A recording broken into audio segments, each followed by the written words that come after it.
the game is, the outcome is far from the outcome that we expect, we demand, and that we work for. So obviously there's some disappointment in that. I think that you did see a group of guys that fell way behind and came out in the second half and kept playing and did some good things. We understand that it's got to be at a lot higher level, but we're at the beginning of the process, and it's not an easy process, and it's not a process that a lot of people are willing to endure. But I think that the guys next to me and a lot of other guys in the locker room, I hope, are committed to the process and committing to turn in Valpo into, a PFL contender. Anthony, I was watching you kind of during the game when you were off the field.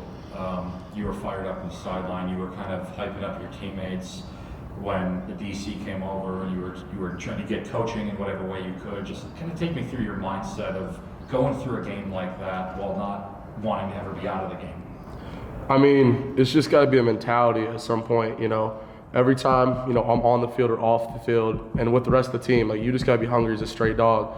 Regardless of what the points show, we got to be able to get after it, play after play, and realize, I'm not going to step down just because it's not looking great. I'm going to have that mentality that I'm better than the person across the field every single play, regardless of the score. And, if people are, down, that's part of my job as a linebacker to help the team up and keep the morale going. So this is kind of how I felt about that. Michael, Coach just said it's a long process, and you're at the very beginning of the process. You're at the beginning of your college career. Just how do you take this process of knowing that there's some lumps that come with it on the way to what ultimately is the goal? Just keep attacking it, keep getting better at practice every day, and lean on your guys. Obviously, there's ups and downs in football, but you just got to keep going after it and just fighting and getting better every day. Andy, can you kind of just specifically touch on these two guys and kind of what you've seen them bring through the first month and a half of the season? Yeah, I'll start with Michael because I'll work with him, specifically a lot. And I don't know where he was at on the depth chart, at the beginning of the season, but we've had a lot of injuries in his position group specifically.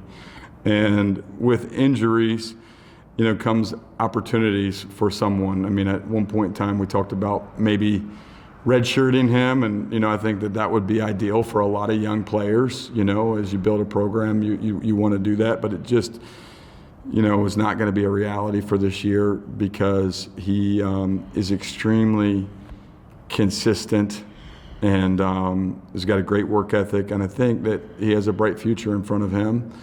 He's not the only one. He just happens to be a guy that is getting those opportunities right now. But we have a bunch of guys that I think are going to do good things over the next few years. Michael is one of them. Anthony, I think Anthony for a little while, right? And I'm not trying to pick on you, right? But he's kind of the fourth linebacker at the end of camp, and then something happened to Cervantes and he started, and then the next week something happened to Micah and he started, and then the next week Cervantes again, and then Max Samuel, and 6 weeks into the season, he's the only guy who's in that group who's been available, all 6 games, and not only has he been available, but he's made the most of his opportunities, and he's become maybe the guy that is the leader in that group. I don't know what everybody is at statistically, but certainly a guy that has been one of the guys that we've leaned on defensively this season. And just how do you build off a second half like that? I mean, to shut out the other team and then to get the ball moving a little bit there and finish off 2 drives? I think that, I don't know if it's building off the second half. We've got to be good at the process that it takes to be successful. And there's a lot that goes into that. And whether it be the process of being good on Tuesday and Wednesday and Thursday, which we're working on that. I mean, we're not where we want to be on Tuesday, Wednesday, Thursday. If it's the process of being good in the first half, it's the process of being good in the second half, we got to get better at it all. But part of the process is the unwillingness to ever surrender. And, you know, we talked about that at halftime, and I think that the guys bought into that. And